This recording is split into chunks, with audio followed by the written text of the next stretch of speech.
21वीं सदी में सबसे ज्यादा मानव अधिकार का हनन किसका हुआ है? विश्व मानव अधिकार दिवस पर मानव अधिकार के सबसे ज्यादा हनन की बात करें तो 21वीं सदी में 85 वर्षीय हिंदू संत आशाराम बापू का हुआ है, जिस पर किसी मानवाधिकार संगठन का ध्यान नहीं है।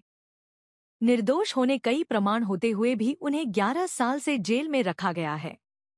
आज बापू आसाराम जी कारागृह में हैं, तो सिर्फ इसी वजह से क्योंकि उन्होंने 50 वर्षों से भी अधिक समय देश और समाज के उत्थान और रक्षा में लगा दिए।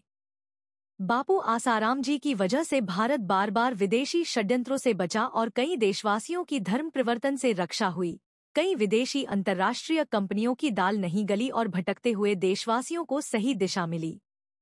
बापूजी के द्वारा किए जाने वाले ये सारे देश मांगल्य के कार्य देश को फिर से गुलाम बनने से रोक रहे हैं।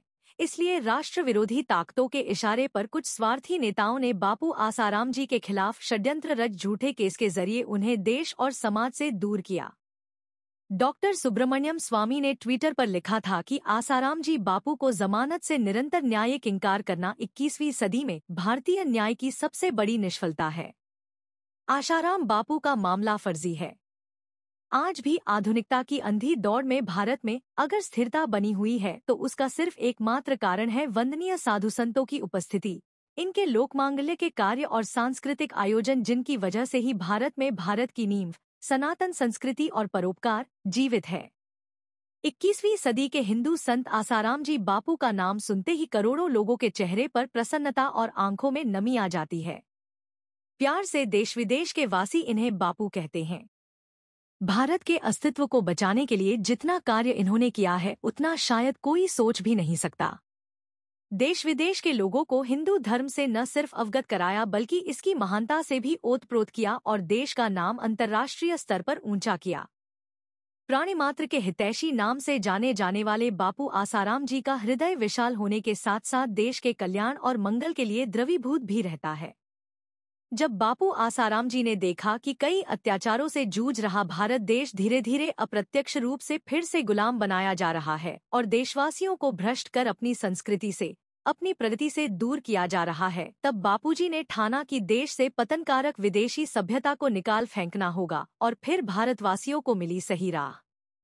बापू आसाराम जी ने 14 फरवरी को वैलेंटाइन डे की जगह मातृपितृ पूजन दिवस, 25 दिसंबर को क्रिसमस की जगह तुलसी पूजन दिवस और 31 दिसंबर और 1 जनवरी को अंग्रेजी न्यू ईयर की जगह भारत विश्वगुरु अभियान आयोजित किया।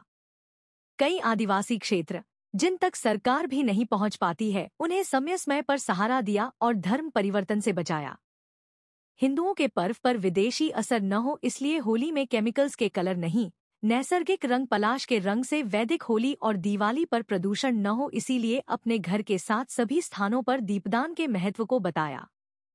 संत का अर्थ ही है परम हितैषी और बापू आसाराम जी ने न सिर्फ खुद का जीवन सेवा में लगाया है बल्कि सभी देशवासियों को प्रेरित किया है सेवा के लिए, लोकहित के लिए, अपने मूल मंत्र सबका मंगल सबका भला के साथ।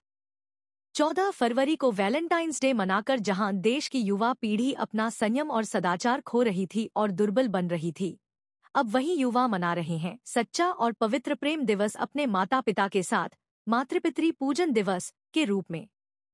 इससे युवाओं को मिला उनके बड़े बुजुर्गों के स्नेह के साथ साथ संयम और सदाचार पालन करने का आशीष।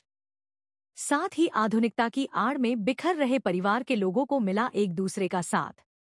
कई परिवारों ने अपने माता पिता को वृद्धाश्रम के हवाले कर दिया था, उन्होंने भी इस आयोजन से प्रभावित हो अपनी गलती सुधारी।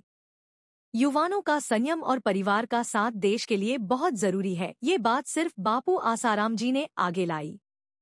25 दिसंबर को जो लोग क्रिसमस मनाते हुए शराब पीकर रात्रि को हानिकारक धुनों पर थिरकते थे और न खाने योग्य पदार्थों का सेवन कर पतनकारक वातावरण में अपनी हानि करते थे, ऐसे लोगों को जब बापू आसाराम जी के सत्संगों से मार्गदर्शन मिला तो सभी क्रिसमस की जगह तुलसी पूजन दिवस मनाने लगे। अगर कोई पौधा सबसे ज्यादा पूजनीय है इस धरा पर तो वो है हमारी तुलसी माँ, तो क्यों न इस दिन तुलसी माँ का ही श्रृंगार कर उनका पूजन करें। आखिर तुलसी जी को माँ यूं ही नहीं कहा जाता, उनमें रोग प्रतिकारक शक्ति है। जैसे एक माँ अपने बच्चों को सभी हानियों से बचाती है, वैसे ही माँ तुलसी हमारी रक्षक और पोषक है। ये बात वैज्ञानिक तौर पर भी सिद्ध हो चुकी है।